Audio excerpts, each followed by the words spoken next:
Hello, everybody, and welcome back to Lopes on Movies, the #1 movie show for the people, by the people. And I am joined by Kyle. Yo. And Connor in New York City. Hi there. What do you mean by for the people and by the people? I didn't really mean anything by it. I just kind of wanted to say something. Okay. To start it, that was different from last week. I wasn't expecting anybody to actually call me out on it, so we're going to move on now. Okay. This week, we saw, as teased last week, the new Beatles comedy drama thing yesterday. Kyle, how about you give us a synopsis of this film? All right. A struggling musician realizes he's the only person on Earth who can remember the Beatles after waking up in an alternate timeline where they never existed. It was directed by Danny Boyle from a script by British rom-com legend, the one, the only, Richard Curtis. And it stars Himesh Patel, Lily James, Joel Fry, Kate McKinnon, and even Ed Sheeran playing himself. Joey, what'd you think about this movie? Okay. So, I was particularly interested in seeing this because I've been a pretty massive Beatles fan ever since, I think, like middle school. Like I've been listening to the Beatles for a very, very long time. So, I mean, I know like everything about the band. And even further than that, I even play all of their songs. Oh? Yeah. So that we're gonna get into the sellout portion of this episode. I am part of a band that once a year performs every single Beatles song over the course of 6 nights, which coincidentally is coming up in just about a month. So I'll just go ahead and get this out of the way. Beatlefest 2019, July 29th through August 3rd. Tickets are available online at therockorchestra.net. It's going to be amazing. I hope to see everybody there, including both of you. Where is this located, Joey? This is, of course, in Wilmington, Delaware, at the Wilmington Drama League Theater. We did it last year. It was an incredible experience, and I'm sure that this year is going to be even better. So, everybody, please. Better than last year? I think so. Yeah, I'm gonna show up for a couple of the days. I think it's kind of cool the way you guys do it too, where it's every single Beatles song in order of their release. Mm-hmm. Right. Every night is a different, like 2 to 3 albums. So you kind of get to pick, which era of Beatles music you feel like seeing, just whichever day you can go. So yeah, please, by all means, check it out. But, sell out. Yes. Anyway, back to the movie. So beyond the selling out, one of the reasons I bring that up is that I feel like I'm pretty comfortable saying that I'm beyond qualified to review a movie about the Beatles. It's probably like one of the few things in my life that I am unequivocally more qualified to do than anybody I know. So yesterday, this movie it's fine. It's okay. It's, it'll do. Okay. That's it. In all your expertise, that's all you can give us? Unfortunately, yeah, I'm afraid that's, at least in terms of a value judgment, I'll say that. Because I think it's a perfectly fun movie. It's not great, and I think the last 20 minutes or so are a little bit of a letdown. But overall, it's fun. It's a good time. If you like the Beatles, you're probably going to get a kick out of this. The best way I can describe it is that it's sort of like the experience of watching a cover band, which, despite ironically being in what essentially amounts to a cover band, I find cover bands to be a sort of like hit or miss experience where typically what you get out of it is a decent enough time, but more than that, it just reminds you how much you love the band that they're covering. So that's kind of what you'll get from yesterday, the movie. It's a fine movie, and you'll leave the theater forgetting most of everything about it, except, man, the Beatles songs really are pretty good. Oh, yeah. Yeah, they are. Yeah, I guess we should say also, I mean, it's pretty clear what the movie is about. So this guy, he's like a mediocre musician, nothing special. He somehow gets in there's some kind of what actually happens. There was an accident. Hit by a bus in the middle of a blackout. I actually just saw this, so I don't know how I forgot that already. Yeah, Okay. Yeah. So he got hit by a bus, and there's a blackout also at the same time, and then different aspects of pop culture are just like erased from from the world. Yeah, he And- wakes up and nobody Yeah. knows what Coca-Cola is. Nobody knows who the Beatles are. Cigarettes weren't invented. Cigarettes Apparently. weren't invented. They even like Oasis didn't exist. There was no Wonderwall, which is definitely for the better, I would say. But- Okay. Anyway, what were we saying? Okay, he had hit the different aspects of pop culture are just erased, and then he has to, he uses the Beatles songs and passes them off as his own, and becomes like a big star, Right. overnight almost. Yeah, pretty much. Just on the strength of those songs alone, because he himself is a bit of a wet blanket, kind of a boring guy, maybe like a low to medium talent performer.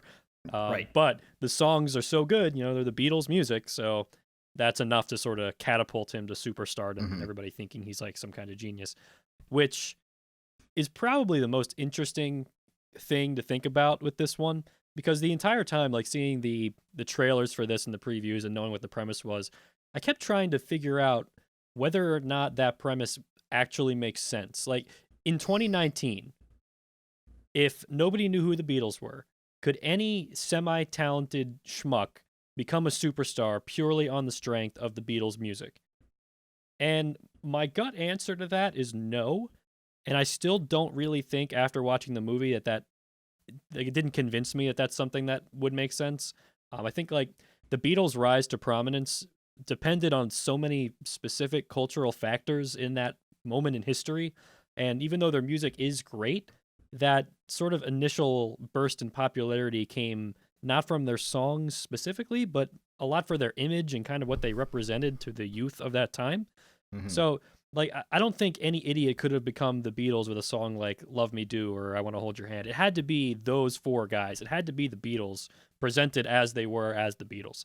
And there's even like one of the funny moments in the movie later on. There's a scene where like a record executive is like shooting down all of Jack's ideas for album titles, which are like based on actual Beatles album titles. He's like, "Oh, Sgt. Pepper's Lonely Hearts Club Band. I no idea what that's about. Abbey Road. It's a little boring. Just a street, right?" And when I was thinking of that, I was like, the reason the Beatles were able to get away with things like that is because they were the Beatles. They were already so massively popular from that initial Beatlemania thing that they were able to go wild and experiment with their music because the audience for them already existed, right? So I don't think that any guy coming out with like Strawberry Fields Forever, like nobody would care what that was if it was just some guy. It had to be the Beatles pushing boundaries in pop culture, if that makes sense. Yeah. So the premise to me in that sense doesn't really land. I just don't see this guy becoming that popular just with those songs, even though the songs are amazing, obviously. But ultimately, though, I think that's kind of a minor point because I don't think that it really affects the movie in any significant way. I think if you're willing to buy that premise that the Beatles' music is just like this holy text that would move the masses no matter how it's presented, how or when. If that's what you have to believe, it's really not that hard to suspend your disbelief or just like dig into that. Because the story is, they just uses that as a framework for what amounts to really kind of a simple love story and a guy kind of learning whether or not he really needs fame and fortune or if maybe everything he ever needed was there all along. One of those simple kinds of like romantic stories, a very Richard Curtis kind of. Yeah. Okay, but now let's go into this love story though. This guy, so Himesh Patel plays Jack Malik. Jack Malik. He's like a dope character. Yes, like he is a massive dope. Yes. His manager is played by Lily James, who is the love interest, but no interest from him. Like she is clearly like obsessed with this guy, and like he is just some like blank slate person that can't catch on to anything, and then it's not until he becomes like a big star that he finally even gives her any attention at all, which is like it annoyed me. I don't know if that's a good thing or a bad thing, but it irritated me mostly because I understand what you're saying, and the fact that Jack is kind of this hapless fool is a little bit irritating. Like obviously if he really loved her, he should have known that this entire time. Like there's even a line where she says, I've been waiting for you to love me for 10 years. It's like I think she says like 20 at first because they were like kids. Yeah. Right, but they've known each other regardless, forever. the point being, like, it's so obvious. But I will say, I'm willing to believe that he was so obsessed with his music career that he would overlook the obvious thing for that reason. Not to mention, I think the fact that Jack is such a dope is one of the funniest elements of the movie, because the way that the music on its own catapults him to like this superstardom is really funny when you consider how Jack himself is so lame. Yes. And that, like, they make jokes about that the entire time, where it's like, wow, your songs are great, but you're kind of, a problem. Like, yeah, the look of him. Yeah, Kate McKinnon's actually pretty funny in this. Yeah, Kate McKinnon doesn't give him any credit for himself, as she shouldn't. Right, she plays like the record label person, right? Yeah, or something. So for me, I'm willing to believe that he's not just a dope in music, but also in love. Like, why not? I think it's that's a perfectly acceptable. Yeah, I guess. But then what is Lily James' character? What was her name in the Ellie. In this? Ellie. What did she see in this guy? This guy is just some loser. But he's passionate about what he's trying to do, Connor. He wants to make music and be an artist. That was and he performed a really stirring rendition of Wonderwall when he was 14. Listen, if you play Wonderwall, you're gonna get some chicks. That's just how it works. Is that true? Yeah. Is that why, like, I've never gotten chicks for my guitar, because I don't play Wonderwall? That's why I keep telling you to do Wonderwall on the green. I learned how to play Wonderwall when I was taking guitar lessons, and I think I actually was losing chicks. Oh. Well, if the chicks are already there and you start Wonderwall, you start to lose chicks. It's a really weird system. Okay, so just one more point to bring up before we wrap up with yesterday. Oh. Ed Sheeran is in Ed this Sheeran. film. Let's talk about Ed Sheeran. Can we talk about Ed Sheeran a little bit? Yes. Connor, please. Just what do you have to say about Ed Sheeran? So I kind of liked his cameo in this, and Okay. it's a little more than a cameo actually. Yeah, he's like a character. He's pretty important. Yeah, he is. He's an important character. I guess he kind of hears the guy's music at some point and kind of brings him on tour with him, and then that kind of helps catapult Jack to more stardom. Yes. I liked Ed Sheeran because I think he made fun of himself enough in this. Like but I think, Joey, wanted him to go more over the top, and you would have enjoyed it more. But he's not going to go like crazy over the top with how cocky he is. But they have to, like, if you're going to ask Ed Sheeran to be in the movie playing himself, he's not going to completely caricature himself. Like, they have to give him a little bit of lip service. They have to give him a little bit to, stoke his ego. So there's like multiple times on the soundtrack where you hear his song, "The Shape of You," and like, oh yeah, that just is in terrible taste. I kind of liked it. There's one bit though. Okay, there's one gag with that song that almost redeemed its inclusion, but just hearing that song in a movie about the Beatles, I mean, come on, guys, like that just is rubbing against the grain. That's not okay. You don't do that. But regardless of the snobbery, I think Ed Sheeran's cameo is fine. He's sort of funny. I just wish that it was a little bit, like, he played it a little bit more cocky, like a little bit more arrogant in like a comical way. I just feel like he didn't go far enough in being like a funny caricature of himself. He just kind of felt like playing himself with a little bit of humor. I don't know. Yeah, I mean, I agree. It could have been better, but this is not to compare him to his scene in Game of Thrones, which was totally ridiculous. This is not comparable to that. This is better than that one. It's Yikes. Let's not talk about Game of Thrones. Right, but just specifically when Ed Sheeran was on an episode of Game of Thrones, he probably just emailed those stupid showrunners and just said, "Hey, I like this show. Can I be in the show?" And they just threw him in and like give him like a song to sing. This is not that embarrassing. Right. It's not. It is not that embarrassing. No. But Yeah. Okay. All right. Last thing I want to say, different, not relating to Ed Sheeran, is there is a little bit of like a weird thing that they do towards the end with a Beatles member who exists in this world. Yeah. Just a little weird. I got nothing to say about that except it's strange. Yeah. So I don't think we should even say it, but I will anything about it because I guess it would be considered a spoiler if you actually care. Yeah, I think it is. Yeah. So I would leave that alone and just say it was weird. It was very, very weird. But yeah, I think the bottom line is yesterday's fine. I think that it is a fun time. If you like the Beatles, you'll probably enjoy it.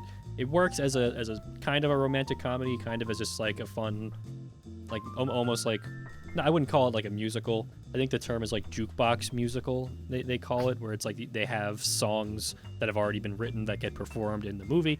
But yeah, it's fine, and I'd recommend you go see it. It's you could do a lot worse.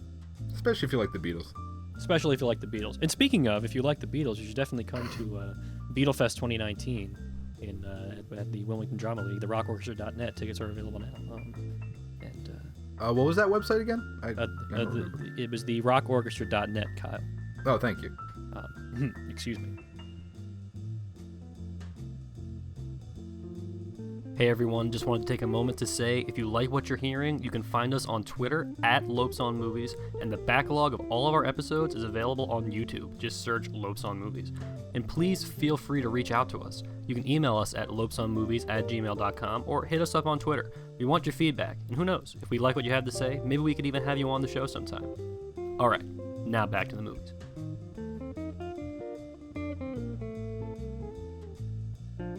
Welcome back everybody. And now, back by popular demand, we are going to do another trivia section hosted by Connor. Oh man, I'm so excited for this. Oh, I know. It went over so well the last time that it's been weeks. It's been weeks since we've done trivia, and I've been raring to go. I mean, me and Kyle, I think, are just ready to knock this out of the park. This is what gets me through the day.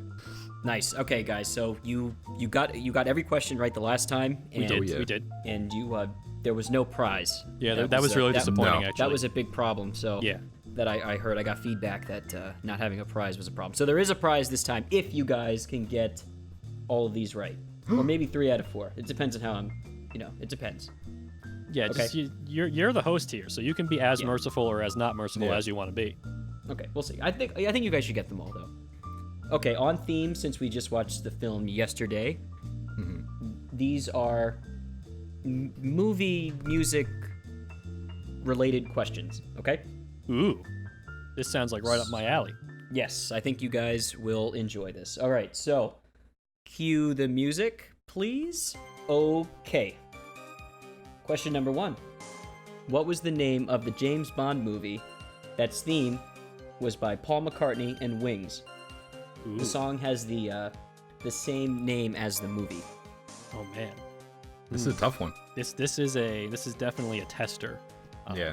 Luckily, my experience listening to 102.9 MGK, the classic Philadelphia classic rock station, they love this song. It's on their playlist, and I've heard it so many times that I'm pretty much content to never hear it ever again. Wow, that's so lucky. All right, what is it? All right, Connor, my final answer. Live and Let Die. Live and Let Die is correct. Good job. Woo! All right, we did it, Kyle. Kyle, did you know that? Yeah, of course. Okay, good. Yeah, I would also say if anybody gets the chance to see Paul McCartney, I think you should. And Live and Let Die is one of the better songs that he performs live. He syncs it up to fireworks, and it's really fun. Paul McCartney puts on a good show. I think if you haven't seen Paul McCartney before, you should definitely go ahead and do that. I've seen him like multiple times at this point, and I kind of get his thing. So I don't really feel much of a need to see him live anymore. But if you've never gone before, it's a really, really fun experience. Absolutely. The man has mastered the art of performance. He has. He is extremely comfortable on that stage. And he's still coming out with new music. Is it great? All right, guys, 1 for 1. Pretty good so far. All right, so question number 2. Which actor starred alongside Michael Fassbender, Maggie Gyllenhaal, in the 2014 film Frank, a movie about a pop group led by a man who wears a giant, like, head mask thing.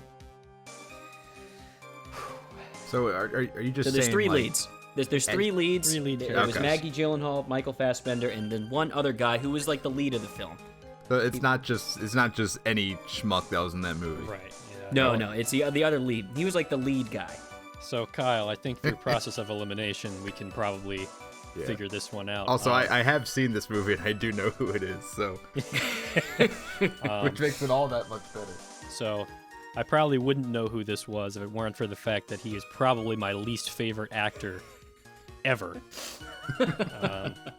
Which is why these, I obviously know that about you, so.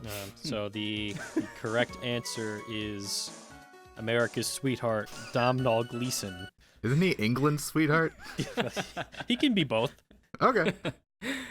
Domhnall Gleeson is correct. Ugh. There was a Yes. period of time, like around like 2017, where that guy was in every movie, and I hated his performances in all of them. He's in another movie coming up soon. Is he really? Yeah, he's in that Melissa McCarthy like serious movie. Oh yeah.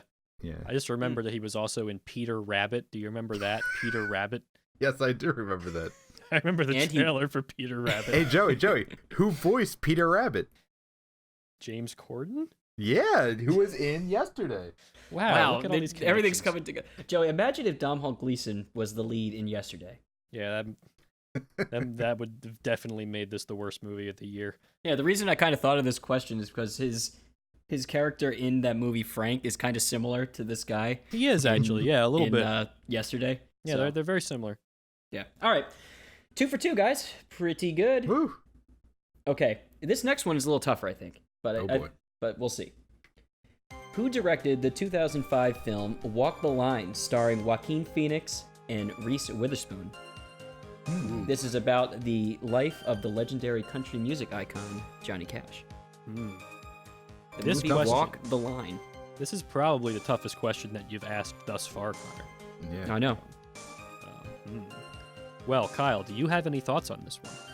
I'm just gonna go ahead and say I have no idea who directed it. Well, all right then. It's on me. Well, luckily, Kyle, Yes. I know my stuff. Oh, yes, I know that.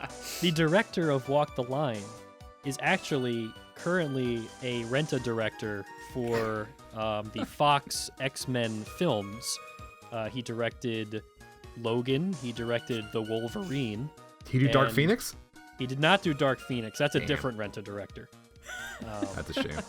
No, we're talking about the guy that claims that Logan was like an Ozu film, or is on the level of like, Sergio Leone.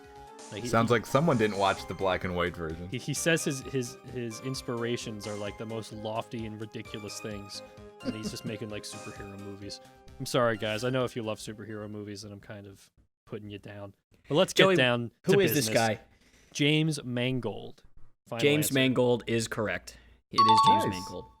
I feel like I'm being a little bit negative on these questions. I trashed Domhnall Gleeson. I trashed James Mangold. Let me just tell you guys, I think they're probably super nice guys, and I got nothing against them personally.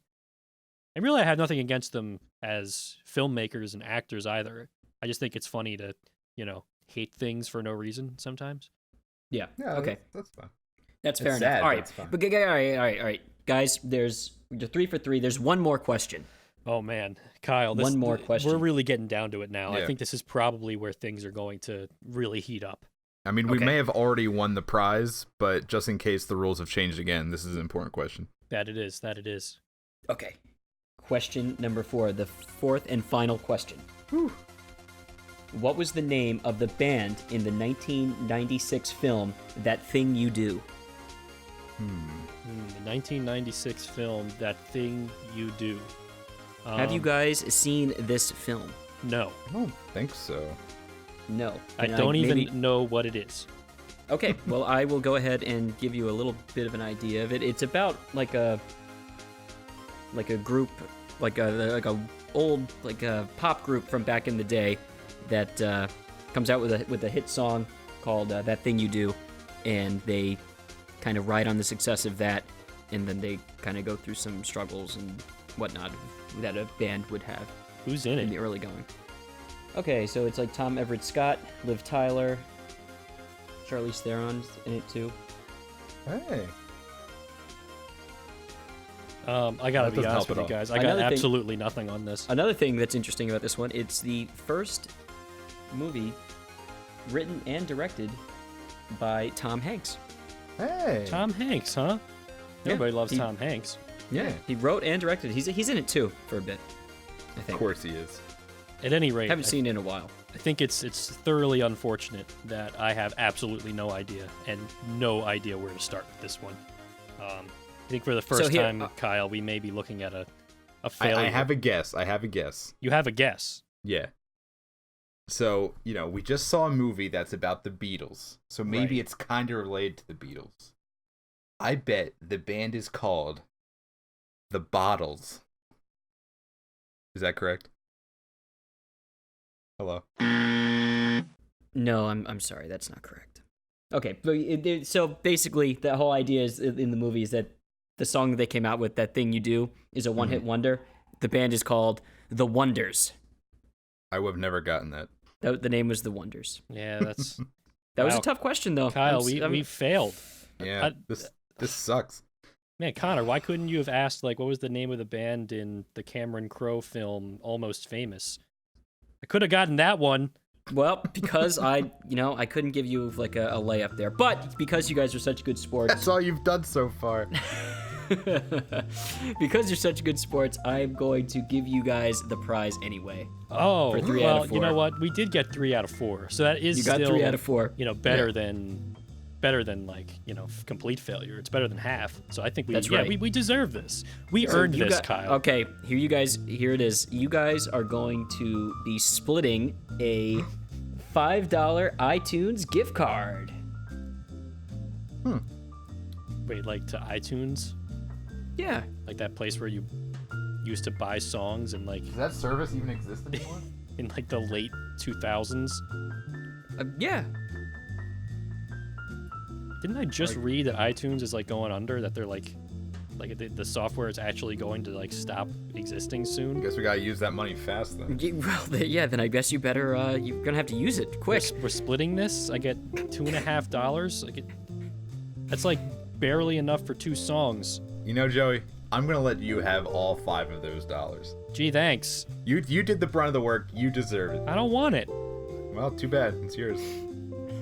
Well, thanks for playing, guys. Yeah, thanks. Yeah. Thanks. Thanks, bud. Everybody join us next week for the next episode of Lopes on Movies. And let me tell you guys, we have a treat in store for you next week. I'm going to leave it as a surprise because I think it's something that you guys are going to find very unique and interesting. And I hope that you enjoy it as much as we're going to.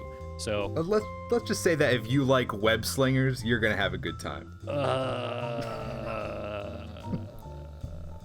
That's not it. Actually, not right? it. That's not it. Okay. If I you don't guys think want it is. if you guys want to see a review of Spider-Man, just go anywhere else on the internet. You don't need to come here for that. I promise that what we have in store for you next week is better than Spider-Man. Can you let me know what that is, Joey, please? No. Oh, okay. Thanks. All right. We'll see you next week.